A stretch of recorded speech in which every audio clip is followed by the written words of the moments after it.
മാന്യപ്രേക്ഷകർക്ക് സ്വാഗതം. പുസ്തക വായനയിൽ ഇന്ന് എൻ്റെ ഉപ്പൂപ്പാക്കൊരു ആനയുണ്ടായിരുന്നു എന്ന നോവലിൻ്റെ തുടർച്ച.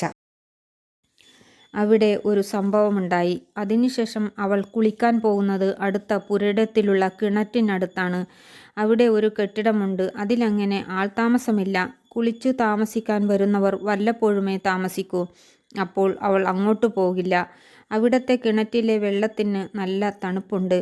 അതിൻ്റെ അടുത്ത് ഒരു പരുത്തിയിൽ മുല്ല പടർന്നു കിടപ്പുണ്ട്. അതിൽ നിറയെ സുഗന്ധമുള്ള വെളുത്ത പൂക്കളാണ്. അവൾ അത് ഒരു കുന്ന് പൊറുക്കിയെടുക്കും. തലയിൽ ചൂടാറില്ല. ഇസ്ലാമായ പെൺപിറന്നമാർക്ക് പൂവ് ചൂടാമോ എന്നവൾക്കറിഞ്ഞുകൂടാ. എന്നാലും അവൾക്ക് മുല്ലപ്പൂ ഇഷ്ടമാണ്. ചുമ്മാ അവിടെ ഇരുന്ന് അവളത് വാഴവള്ളിയിൽ മാല കോർക്കും. അവിടെ ഇരിക്കാനും ഒരു സുഖമുണ്ട്. ഒരനക്കവുമില്ല, ആരുമില്ല. മുൻവശത്ത് താഴ്ചയിലാണ് റോഡ്.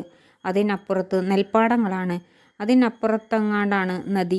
അവിടെ പോയി കുളിക്കണമെങ്കിൽ നാട്ടുവഴിയെ പോകണം.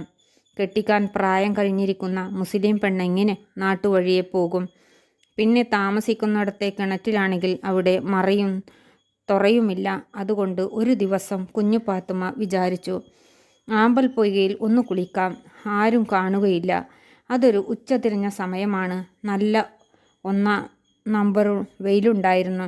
അവൾ വൃത്തിയുള്ള തോർത്തുമായി ചെന്ന് കുപ്പായം ഒരു കണക്കിൽ ഊരി പുൽത്തക്കടിയിലിട്ടു. എന്നിട്ട് തോർത്ത് ചുറ്റി മുണ്ടഴിച്ചു കുപ്പായത്തിൻ്റെ പുറത്തിട്ടു. സാവധാനത്തിൽ വെള്ളത്തിലിറങ്ങി. മുലനീരായപ്പോൾ അവൾ മുങ്ങി.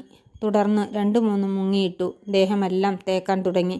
യാദൃച്ഛികമായി വെള്ളത്തിൽ നോക്കിയപ്പോൾ ചുരുങ്ങിയും നീണ്ടും വണ്ണം കുറഞ്ഞും ഒരു കറുത്ത സാധനം അവളുടെ സമീപത്തേക്ക് ധൃതിയായി വരുന്നു. പടച്ചോനെ, കന്നട്ട! കുഞ്ഞു പാത്തുമ്മ വേഗത്തിൽ കരക്ക് കയറി തോർത്തി